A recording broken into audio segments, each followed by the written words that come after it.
Oke, assalamualaikum warahmatullahi wabarakatuh. Selamat malam, terima kasih sudah bergabung untuk mengikuti mata kuliah pengantar ilmu komunikasi. Pertemuan kedua, kita akan membicarakan, share screen dulu, tentang pengertian komunikasi, manfaat mempelajari komunikasi, dan karir lulusan komunikasi, sarjana komunikasi. Oke, yang pertama di sini kita akan membedakan pengertian komunikasi dulu ya. Kita membicarakan pengertian, manfaat, dan karir. Pengertian komunikasi terbagi menjadi dua. Komunikasi sehari-hari dan ilmu komunikasi.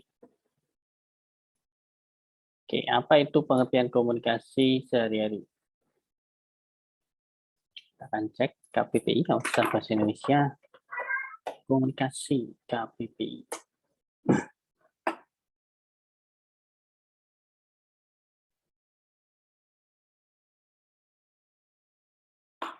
Oke, ini.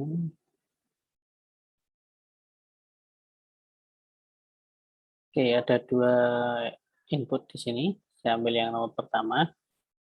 Karena perhubungan terkait dengan transportasi, kita masukkan di sini. Komunikasi adalah, kita paste.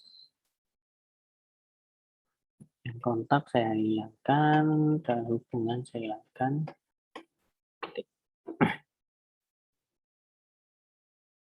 Oke, pengertian komunikasi sehari-hari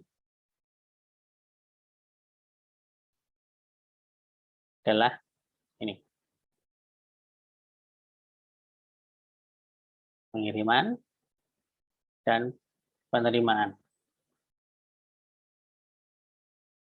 Apa yang dikirim dan terima, pesan atau berita.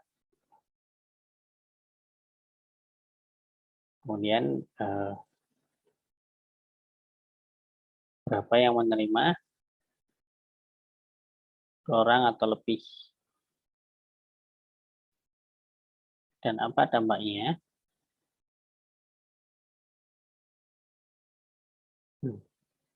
Dampaknya adalah pesan yang dimaksud dapat dipahami.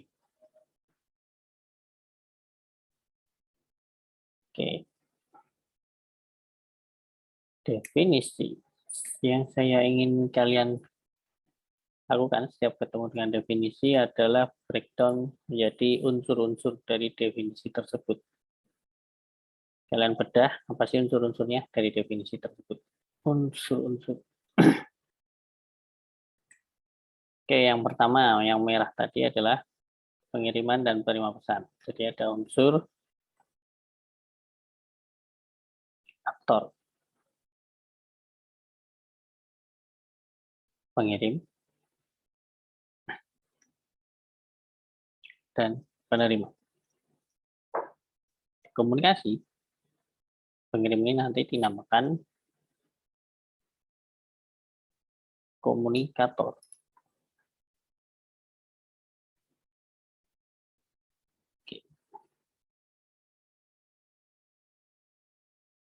Komunikator. Gimana dengan penerima? Penerima ada istilahnya sendiri, yaitu komunikan.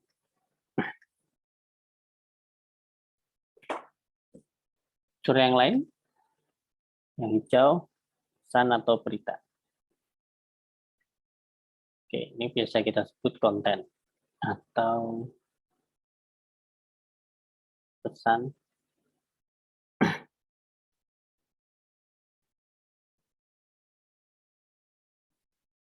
Ini ya pesan atau berita.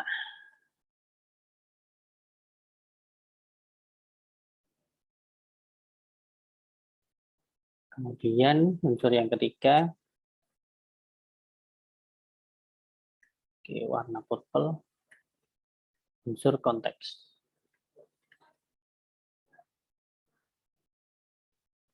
2 orang atau lebih. Oke, apa yang dimaksud konteks? Konteks komunikasi itu ketika ada 2 orang atau lebih, ada penamaan yang berbeda-beda. Yang dinamakan ada konteks yang berbeda-beda. Dan itu macam-macam. Kalau 2 orang, namakan komunikasi interpersonal.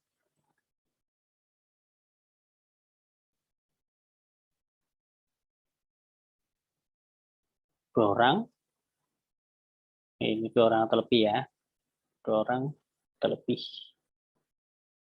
2 orang atau lebih dalam situasi, ini 2 orang, komunikasi internasional. Ya, 2 orang atau lebih situasi informal, komunikasi kelompok.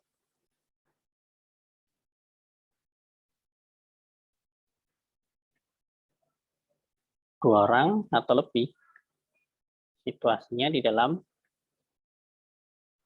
organisasi formal.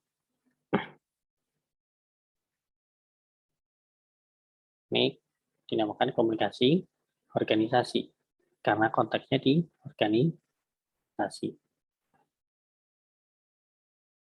Apalagi 2 orang atau lebih melalui media massa. Komunikasi namanya komunikasi massa.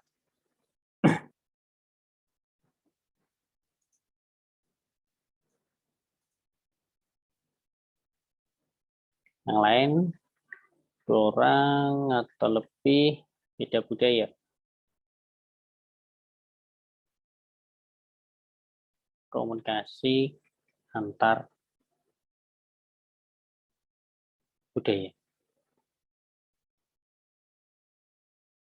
Oke, masih ada lagi konteks-konteks juga yang lain.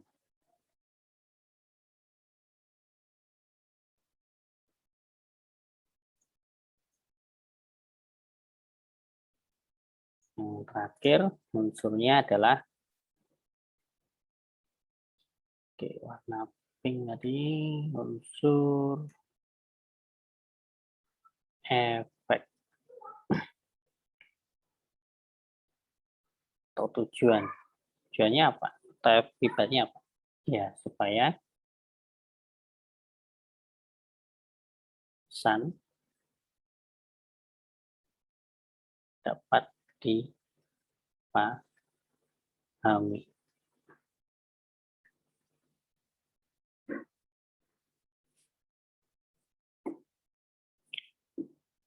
Oke. Jadi kalau ada definisi atau pengertian seperti ini, kalian bikin seperti ini. Itu dipecah menjadi unsur-unsurnya. Unsur apa saja yang ada di dalam definisi tersebut.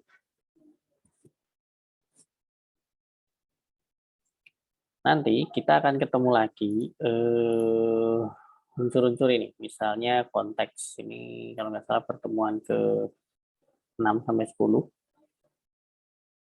Aktor, konten dan pesan, konten pesan dan efek. Kita akan ketemu di pertemuan 3 yaitu unsur-unsur komunikasi. Oke, sekarang kita lanjutkan ke ilmu komunikasi. Ilmu. Tadi komunikasi kita sudah tahu apa itu komunikasi. Sekarang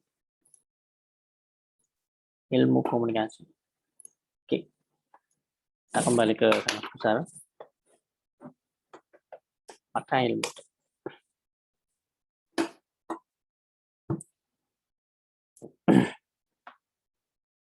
Oke, ada 2 lema di sini. 1, pengetahuan tentang satu bidang susun secara tersistem bersama metode tertentu.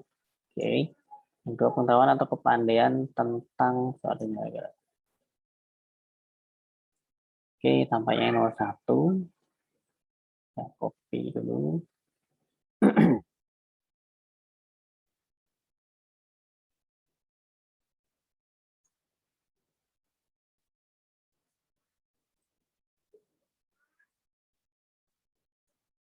Oke.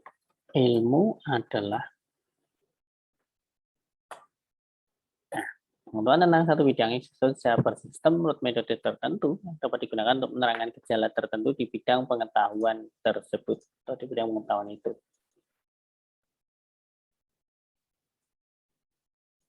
Oke, ini adalah definisi ilmu. Sekarang bagaimana dengan definisi ilmu komunikasi?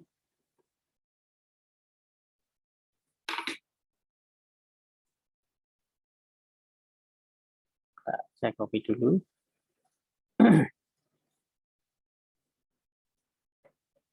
Jadi di sini kita sudah punya dua definisi ya, definisi ilmu dan definisi komunikasi.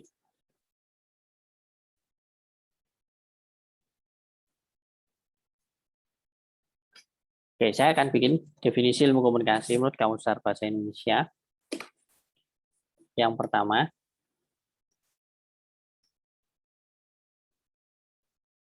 ini tadi kita sudah ada definisi komunikasi. Sekarang yang kedua, kita sudah ada definisi ilmu. Di sini definisi komunikasi. Sekarang kita akan menggabungkan dua definisi tersebut. Oke, caranya bagaimana? Oke, perhatikan ya.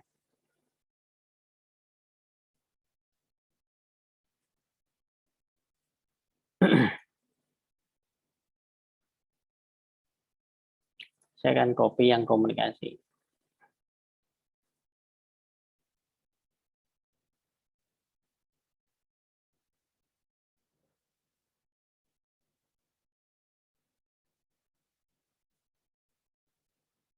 Komunikasi itu pengiriman dan pemesan.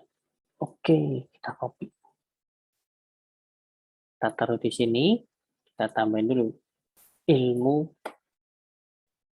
komunikasi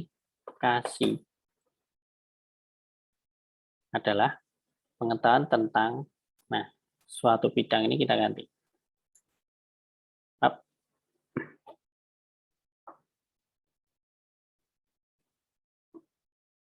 Oke, saya paste dengan komunikasi tadi. Sekarang kita baca lagi, kita perbaiki.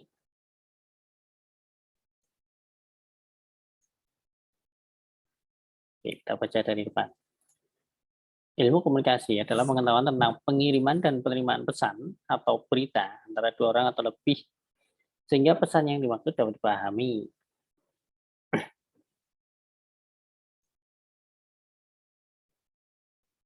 Oke, koma, yang disusun secara bersistem menurut metode tertentu.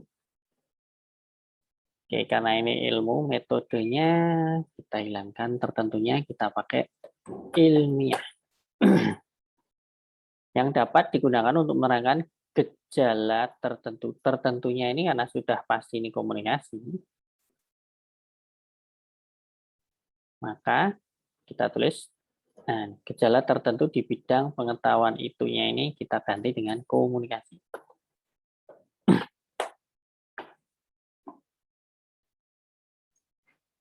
Nah, Anda lihat ilmu komunikasi sudah jadi definisi dari kita. Ilmu komunikasi adalah, ini tadi adalah definisi komunikasi. Disusun secara bersistem menurut metode ilmiah. Karena ini ilmu, maka metodenya adalah ilmiah. Yang dapat digunakan untuk menerangkan gejala tertentu di bidangnya, karena ini komunikasi, tentu komunikasi. Oke.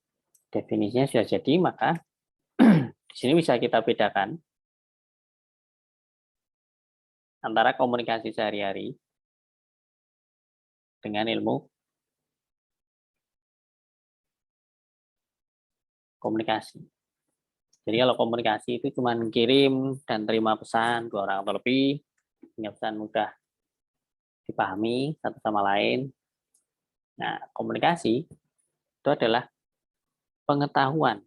Jadi kita ada kumpulan ya.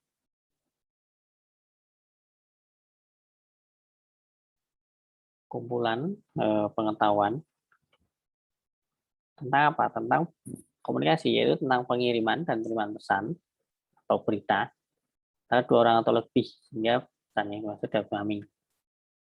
Nah, kumpulan pengetahuan itu tadi,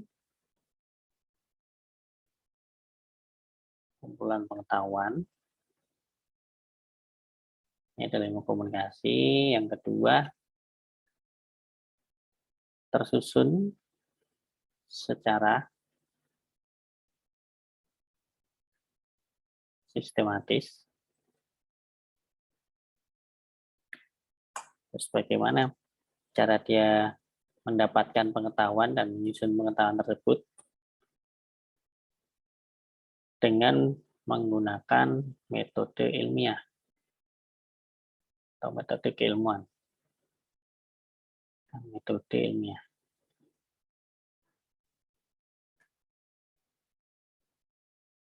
Tujuannya apa? Menerangkan gejala komunikasi. Oke, ini adalah unsur-unsur dari definisi ilmu komunikasi. Ada 4. Kumpulan pengetahuan, 1, 2, tersusun secara sistematis, 3, pencarian dan pengumpulannya itu menggunakan metode ilmiah, dan yang keempat, fungsinya adalah untuk menerangkan gejala komunikasi. Bagaimana dengan definisi komunikasi yang sederhana tadi? Oke, dia cuma menerangkan tentang pengiriman dan penerimaan pesan atau aktor, kemudian pesan atau berita, konten, dan nomor 3 tadi konteks 2 orang atau lebih hingga pesan mudah dipahami. Itu efek. Jadi definisi komunikasi yang ini sangat sederhana. Ini adalah proses komunikasi yang terjadi sehari-hari. 2 orang atau lebih, ada pengiriman dan penerima, ada pesan, ada terjadi kesepahaman. Dan bagaimana dengan ilmu? Ilmu jauh lebih kompleks daripada daripada itu, komunikasi ini. Karena itu melibatkan 1, kumpulan pengetahuan, 2, susunan yang memiliki sistematika terstruktur, secara apa? Secara ilmiah. Pengumpulan datanya pun menggunakan metode ilmiah dan penyusunannya pun juga menggunakan metode ilmiah. Ilmu ini digunakan untuk menerangkan gejala komunikasi. Jadi ketika kalian masuk ke program studi ilmu komunikasi, maka inilah yang kalian pelajari.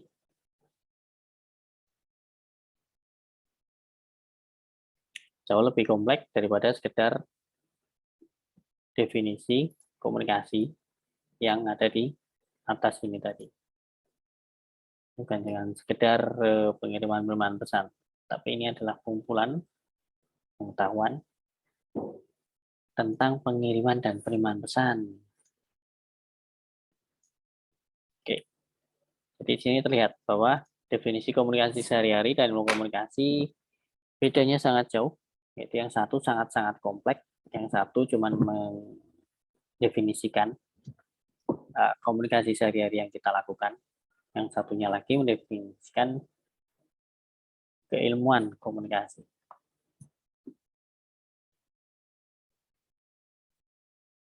Oke, sekarang kita lanjut ke kalau seperti itu, terus apa manfaatnya mempelajari komunikasi? Setelah manfaat, kita akan melihat apa sih karir untuk lulusan komunikasi. Oke, manfaat. Manfaatnya saya ambilkan ya dari di buku saya ada manfaat komunikasi.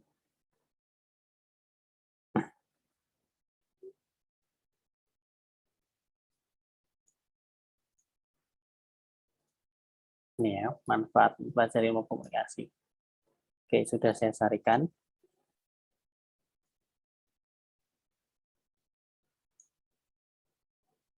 Ups, Ctrl C.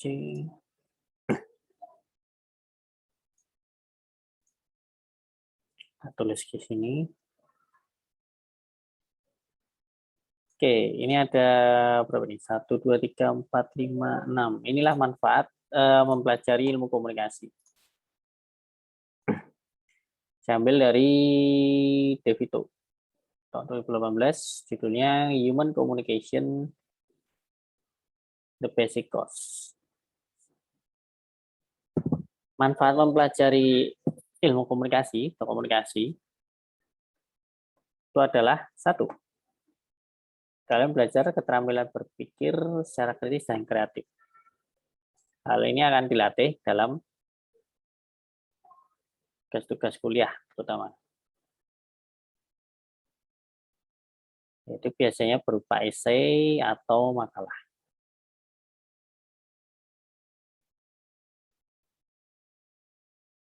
Bisa juga dalam diskusi. Kalian akan dilatih untuk berpikir kritis dan juga kreatif. Untuk kreatif bisa juga dalam praktek, misalnya praktek fotografi, praktek desain komunikasi itu, dan juga praktek apa namanya, produksi TV. Kalian akan dituntut untuk kreatif. Oke, yang kedua, meningkatkan keterampilan bersosialisasi. Sosialisasi ini adalah ketika kalian bertemu orang dalam jangka waktu singkat, itulah keterampilan bersosialisasi. Jadi bagaimana kalian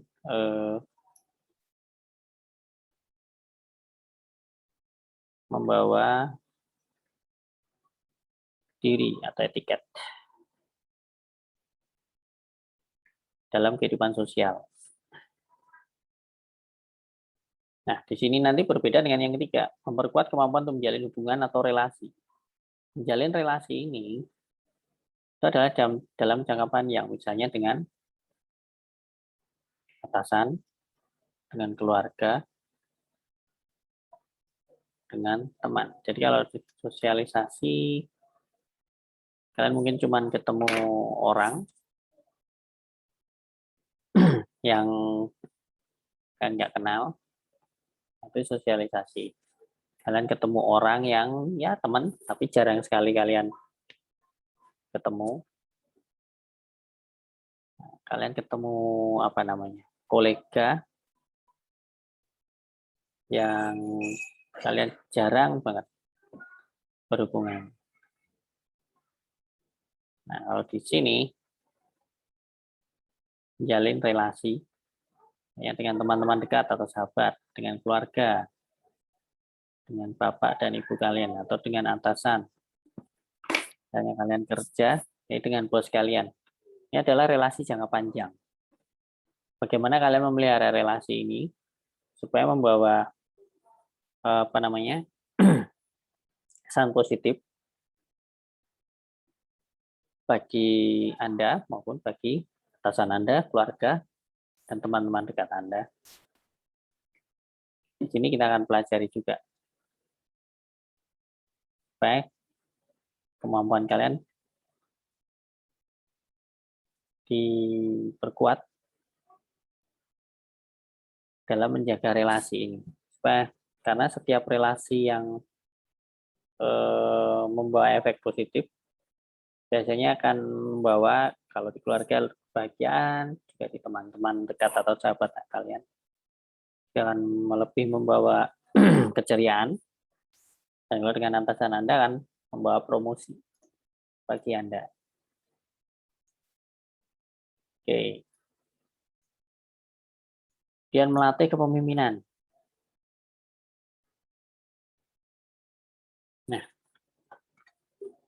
Dengan kalian mampu membawa diri, maka ini akan melatih Anda untuk memimpin. Baik memimpin diri sendiri,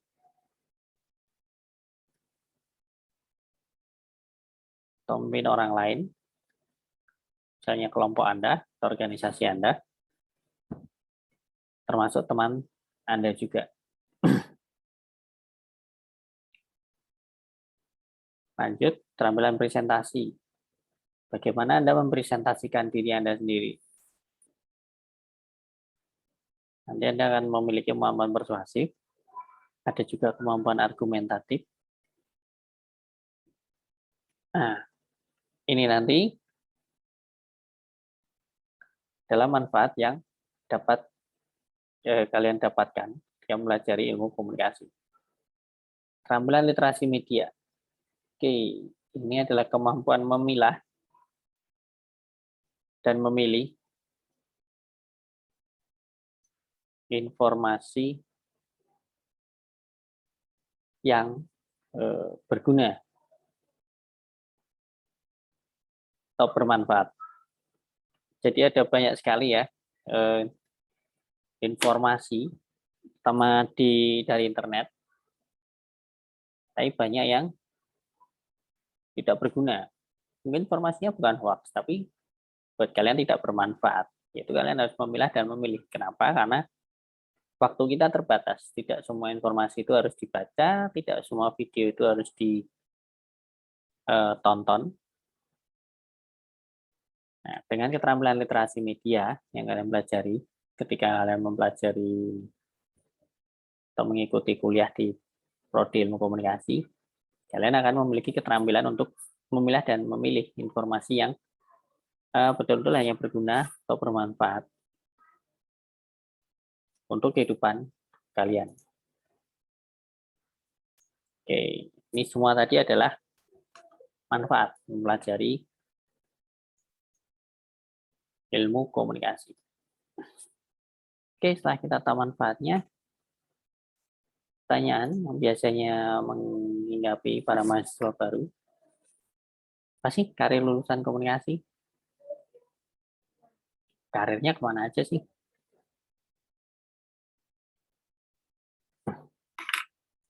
Oke, kita kembali ke sini.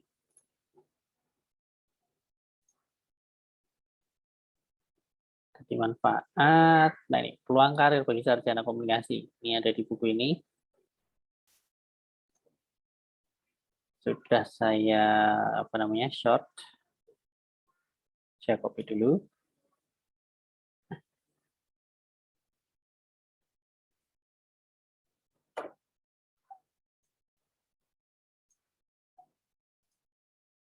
Oke, please. Nah, udah.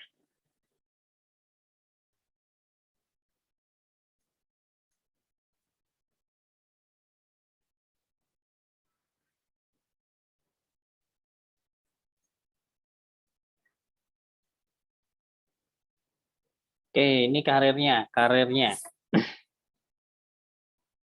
Ini masih kurang komprehensif, jadi masih banyak lagi karir yang ada di luar list ini ya. Ini sebagai contoh saja.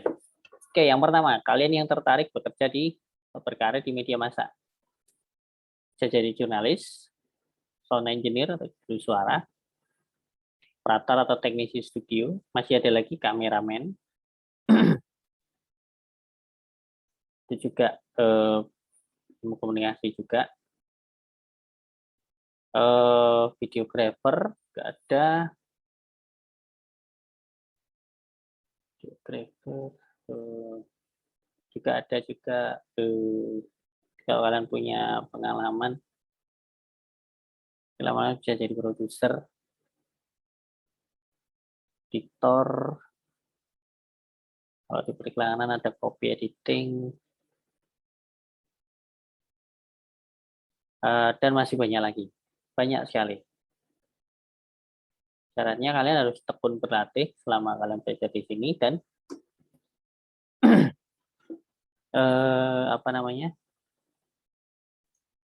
fokus kalian mau jadi apa.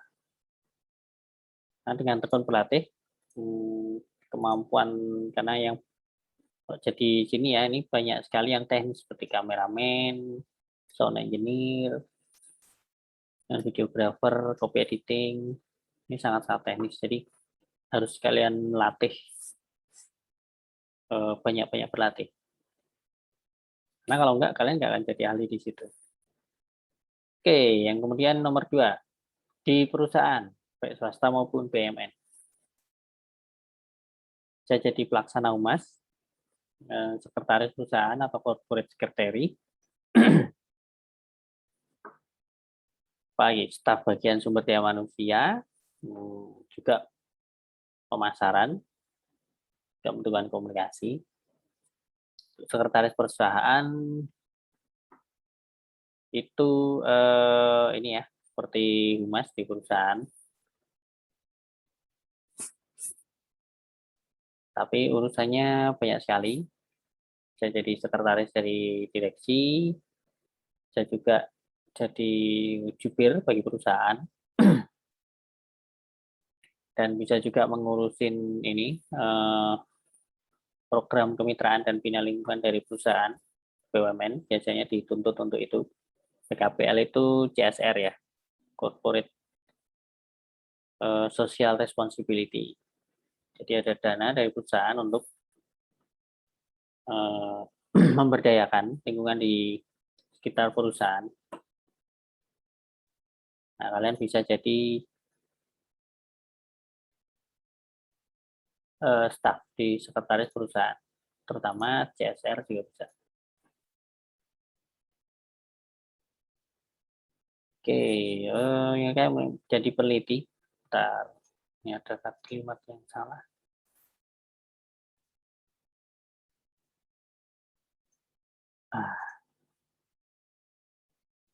Ada 13. Mereka yang memiliki minat untuk jadi peneliti, kalau kalian tertarik sebagai peneliti,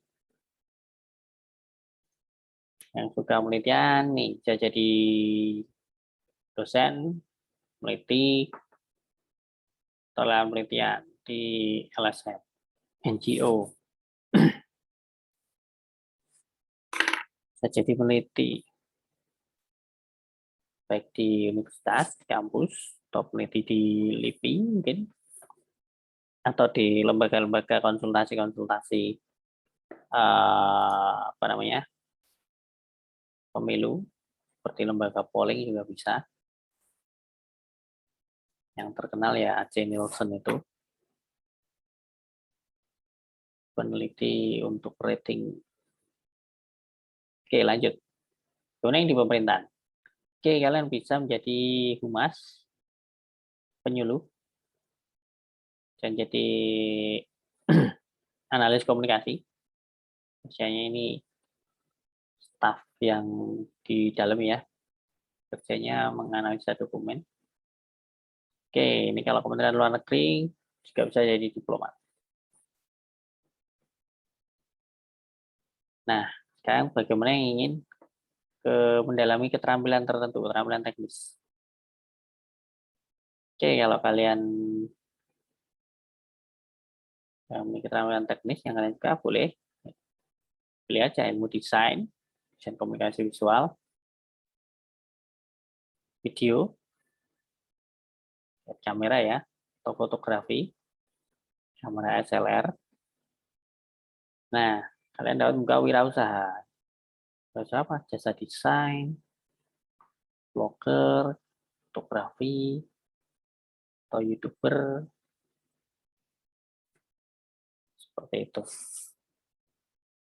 Apakah cuma ini? Enggak, ada banyak sekali profesi-profesi yang belum saya sebutkan, yang mereka semua memerlukan ini tadi,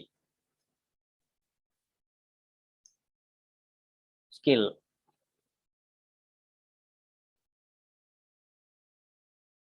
yang ada di ilmu komunikasi.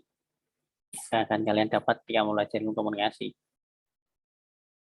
Skill yang di sini ini belum skill teknis. Kalau skill teknis tadi ada di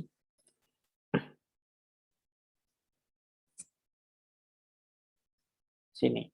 Contohnya ya. Contohnya ada di sini. tapi juga ada di sini.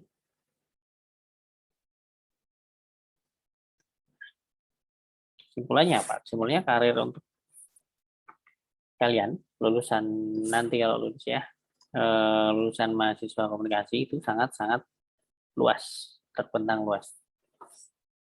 Mau jadi marketing bisa, sumber daya manusia bisa, humas bisa, penyuluh bisa, peneliti bisa, diplomat bisa, apalagi wira swasta boleh, mau jadi fotografer, blogger, gak jasa desain sendiri.